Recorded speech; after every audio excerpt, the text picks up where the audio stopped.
Welcome back to my channel. ఈ వీడియోలో నేను పుల్ల గోంగూర ఈజీ మెథడ్ ప్రిపేర్ చేస్తున్నాను. దీనికోసం 2 కట్టల గోంగూరని తీసుకున్నాను ఫ్రెండ్స్. వీటిని 2 or 3 టైమ్స్ ఉప్పు నీళ్ళల్లో మంచిగా శుభ్రం చేసి పక్కన నీళ్ళన్నీ వార్చి పెట్టుకోవాలి.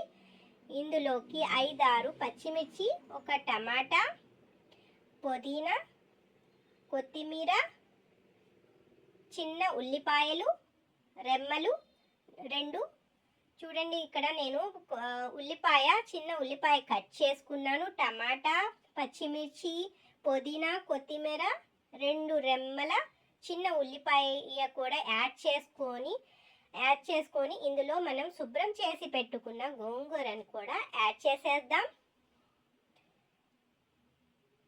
ఇందులోకి 1 టీ స్పూన్ కారం, 1/2 టీ స్పూన్ పసుపు, ఒక చిన్న గ్లాస్ టీ గ్లాస్ అన్ని నీళ్ళని కూడా యాడ్ చేసి కుక్కర్ లిడ్ పెట్టుకొని 2 విజిల్స్ వచ్చేంత వరకు ఆవిరి మొత్తం పోయాక మనం తీసి చూసుకోవాలి ఫ్రెండ్స్. 2 విజిల్స్ ఉడికితే సరిపోతుంది. ఇందులో 1 టీ స్పూన్ ఉప్పు యాడ్ చేసుకొని మంచిగా మెత్తగా మెదుముకోవాలి. చూడండి, ఇక్కడ నేను దీనికోసం పోపు ప్రిపేర్ చేస్తున్నాను. ఆయిల్ హీట్ ఎక్కింది. ఇందులోకి జీలకర్ర, ఆవాలు, పచ్చిమిర్చి యాడ్ చేసేసాను. ఇందులో చిన్న ఉల్లిపాయలు 5-6 రెమ్మలు చితుముకొని యాడ్ చేసుకోవాలి. ఈ పోపు మాడకుండా మంచిగా దోరగా వేయించుకోవాలి ఫ్రెండ్స్.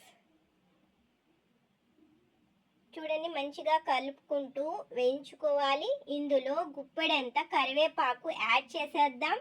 యాడ్ చేసి చిటపటలాడేంత వరకు ఉంచుకొని దీనిలోకి మనం మెదిమి పెట్టుకున్న గోంగూరను కూడా యాడ్ చేసేద్దాం. మన ఈజీ మెథడ్ పుల్ల గోంగూర ఇక్కడ ప్రిపేర్ అయిపోయింది. దీన్ని మనం వేడి అన్నంలో నెయ్యి వేసుకొని తింటే చాలా టేస్టీగా ఉంటుంది ఫ్రెండ్స్. ఈ వీడియో కనుక మీకు నచ్చినట్లయితే please like, share and subscribe to my channel friends.